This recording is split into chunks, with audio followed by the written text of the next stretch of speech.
We've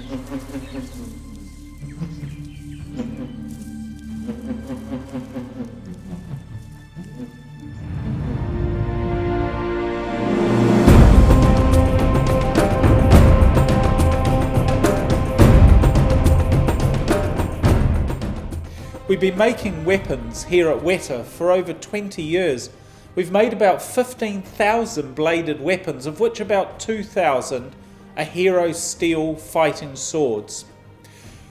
At the beginning of Lord of the Rings, we realised though that we needed a sword maker of great skill, and never imagining that we'd find someone so close to our own workshop here, we went and found Peter Lyon, living and working less than half an hour away from the very workshop where we'd be going on and making these incredible trilogy of films.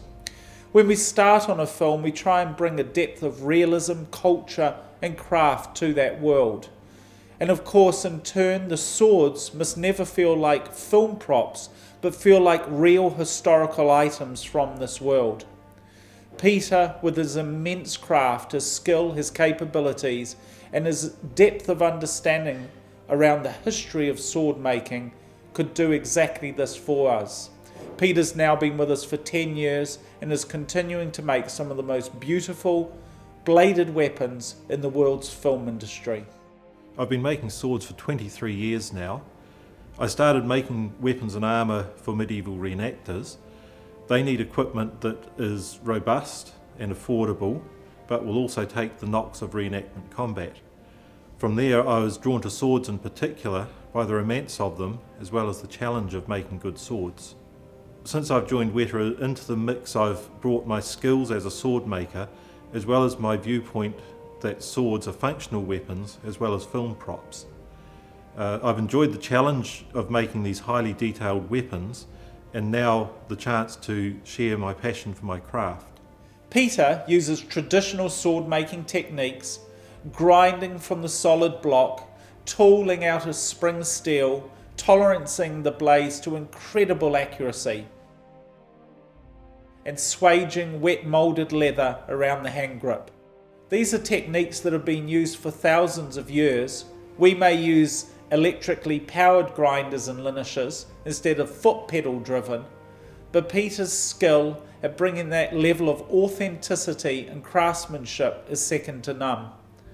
I believe that Peter's gone on to become one of the great sword makers of the world's film industry, and his craft and capabilities, backed by an immense understanding of the history of sword making, makes these items some of the most beautifully crafted objects that we've ever created in our careers here at the Wētā Workshop.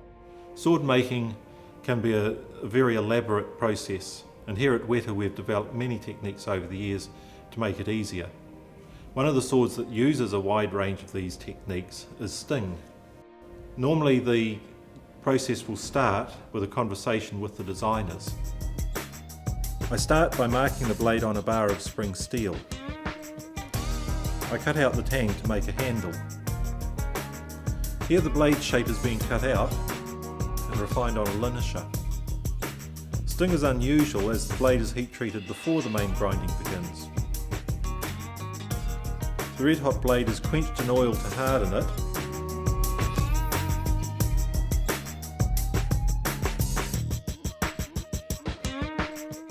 Once I've cleaned off the dark scaling,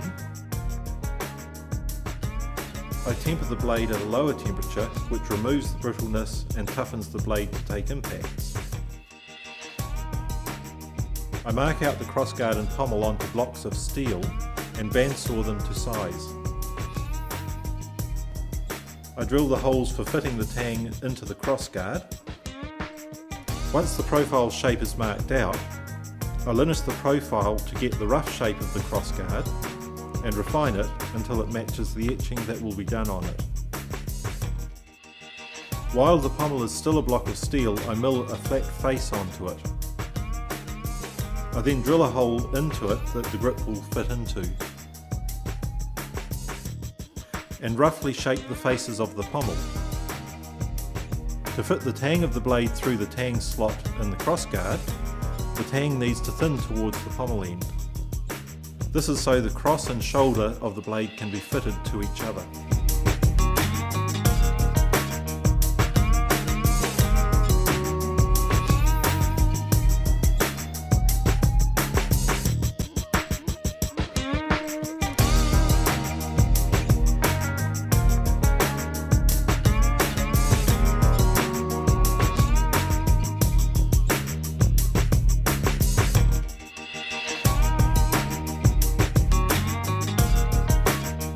It's a great feeling when all the pieces come together.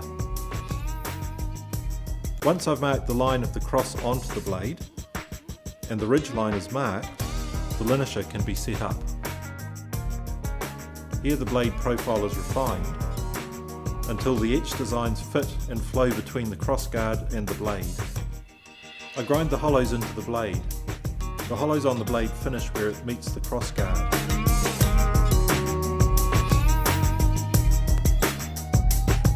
I start with coarse belts. I work through finer grits and finish with polishing belts.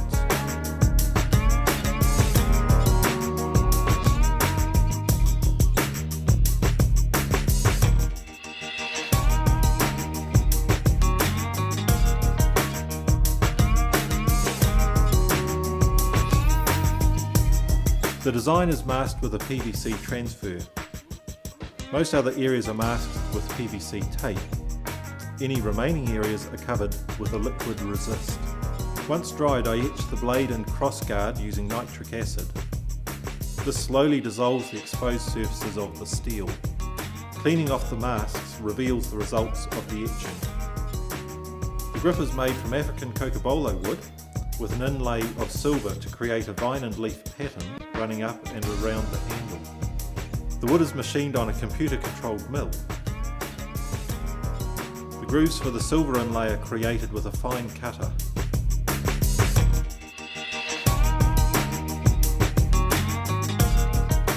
Here the grip is carefully fitted to the crossguard so that all the details and lines match each other. Now I grind the pummel to its final shape. As it is ground, the centre arch appears and is refined to frame the silver details on the grip. For the final buff, the sting is ready to assemble.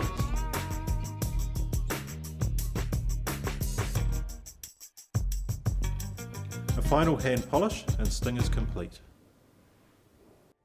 And that shows a few of the skills that I use for making swords. Each one requires its own set of techniques and has its own challenges.